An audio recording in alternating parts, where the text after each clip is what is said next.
Hello, folks, and welcome back to Chris Wyatt Reports. This is Colonel Chris Wyatt in central Pennsylvania with a host of questions for South Africa's ruling party, the African National Congress. Chief among them is the first one. Who exactly is running South Africa?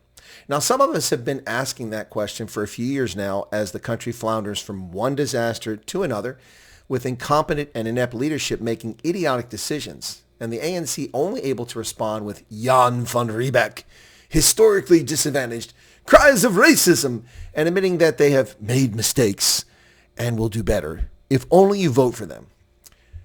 Now, a question for both Moscow and for the ANC is, why did the Russians dispatch Lady R to a South African naval base in Simonstown?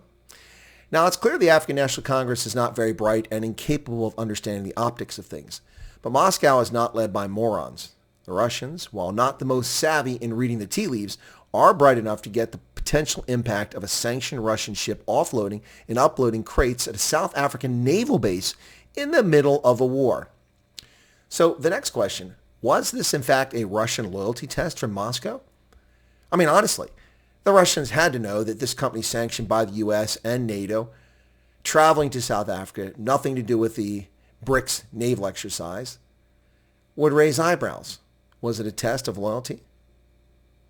Why not simply send a Liberian flag ship? Easy enough to hire.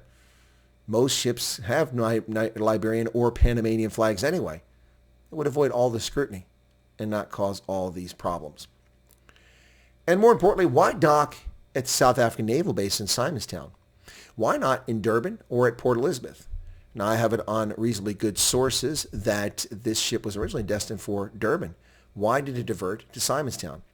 Could it have been to avoid Transnet record keeping and the consequent security that comes along with that, the scrutiny? Why has there been no unequivocal denial from the ANC? It's pretty simple. Either you approved things being shipped or you didn't. Pretty simple. So does South Africa even find itself run by the African National Congress in the 2023, or does the mafia run the country these days? Now, that's not an outlandish question, looking at the taxi gangs that assassinate people in broad daylight, looking at the tobacco smuggling that takes place in the country, look at the pervasive, widespread, ubiquitous, I know that's redundant, but it's important to state that, pervasive, widespread, ubiquitous corruption in the ANC and PPE scandals, Travelgate and Kandla, the arms scandal.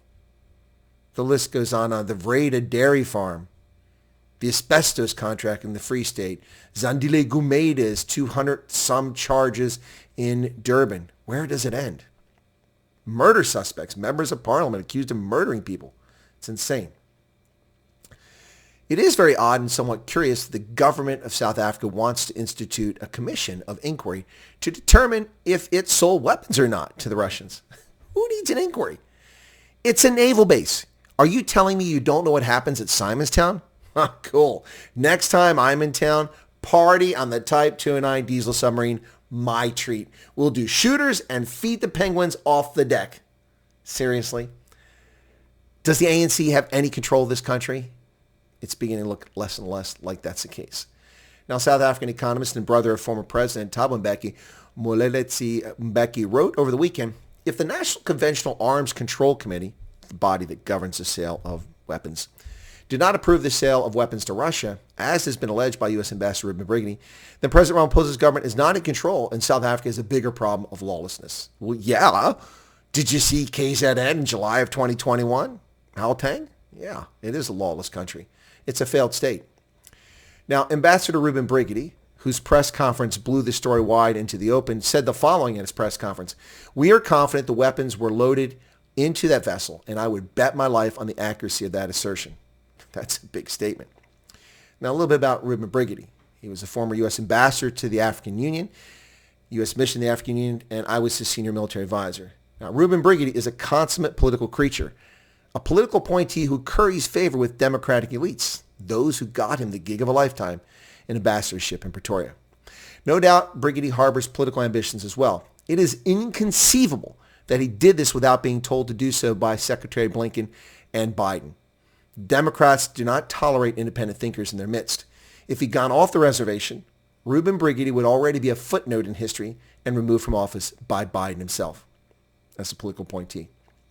Now, a bigger concern here in all of this, in my view, is the arrogance of the African National Congress when it comes to foreign aid and trade. Analysts and members of the ANC are saying, well, the Americans are not even our biggest trading partner. Really? You want to sacrifice your second largest trading partner? The only country in the world that gives you duty-free access to its market? The only country in the world that gives you duty-free access to its market.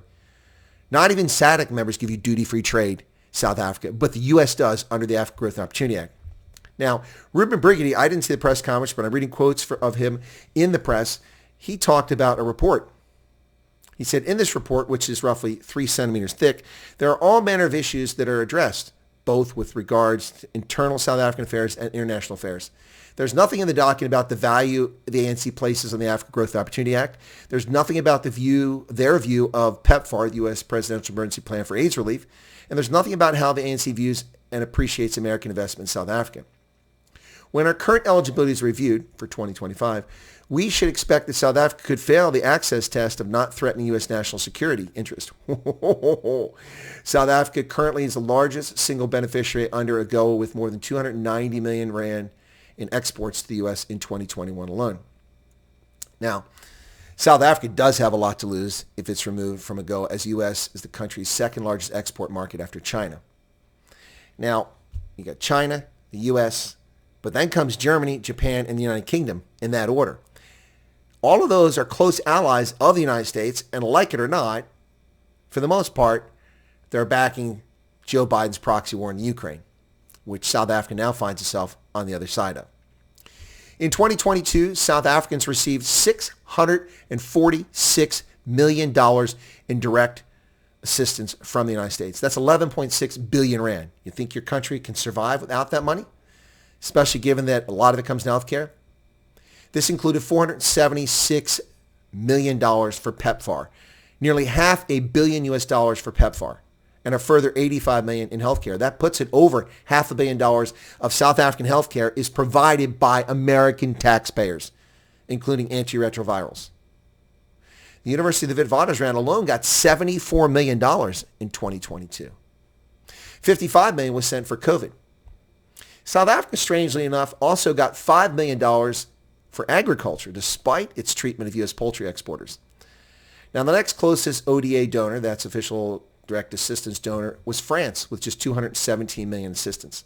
So the U.S. has over 3 times the foreign assistance to South Africa of any other country in the world. Any other country in the world. The Global Fund, which is a multilateral effort, still only has 1/3 of U.S. assistance.